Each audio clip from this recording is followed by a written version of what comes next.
OK. Mon défi aujourd'hui, faire une vidéo de moins de 3 minutes. Je suis très bonne pour que ça soit très long.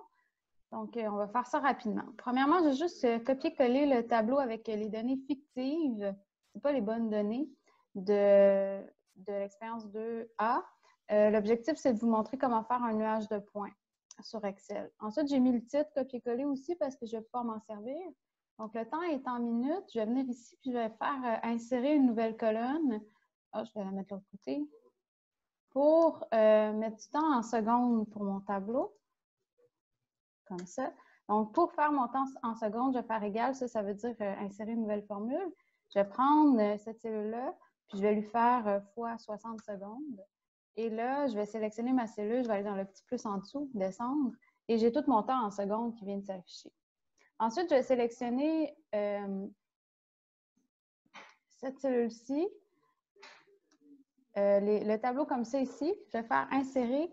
Et dans insertion, j'ai ici mes nuages de points. Je vais sélectionner un nuage de points, comme ça. Voilà. Oups. Voilà, mon nuage de points. Et là, en faisant le petit plus sur le côté ici, je peux rajouter des titres d'axes que je vais pouvoir venir changer. Je vais pouvoir venir changer mon type de graphique à cet endroit-là. Et je peux venir ajouter une courbe de tendance. Et là, dans mes options de courbe de tendance, j'ai linéaire, exponentielle et tout ça. Donc, je vais choisir linéaire. Ensuite, je peux venir ensuite dans les options de courbe de tendance, donc dans les formats de la courbe de tendance, je peux venir me rajouter, regardez ici, l'interception, afficher l'équation sur le graphique, c'est quelque chose qui peut être intéressant pour moi. Je vais la remettre comme ça. Et afficher le coefficient. Donc, en fonction de ce que vous avez besoin, il y a ces options-là qui sont disponibles. Voilà. Donc, le titre, je pourrais les changer. Je peux le déplacer. Et ce que je pourrais faire aussi, c'est me rajouter une troisième colonne avec la température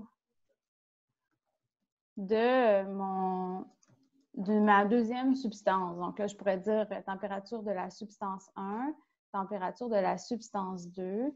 Et là, je vais écrire des valeurs bidons. Oups, 56, c'est peut-être un peu intense. On va y aller comme ça. J'avais dit 3 minutes. OK. Donc, ce que je peux faire maintenant un nuage de points avec ces 3 colonnes-là, si j'ai envie. Donc, je peux venir sélectionner mes 3 colonnes. Insertion. Nuage de points. Voilà. Et je vais avoir sur le même nuage de points mes deux données, dans le fond, là, pour mes deux substances. Et là, je peux venir, comme tantôt, faire une insertion de courbe de tendance. Si j'ai perdu mon petit plus, c'est ici, ajouter un élément dans un graphique, courbe de tendance, linéaire. Et je vais en prendre pour ma deuxième série de données, ajouter un élément, courbe de tendance, linéaire. Et je peux faire la même chose que tantôt, aller dans mes options de courbe de tendance. J'ai allé avec le bouton de droite, format de la courbe de tendance et leur ajouter la droite si c'est quelque chose. Donc,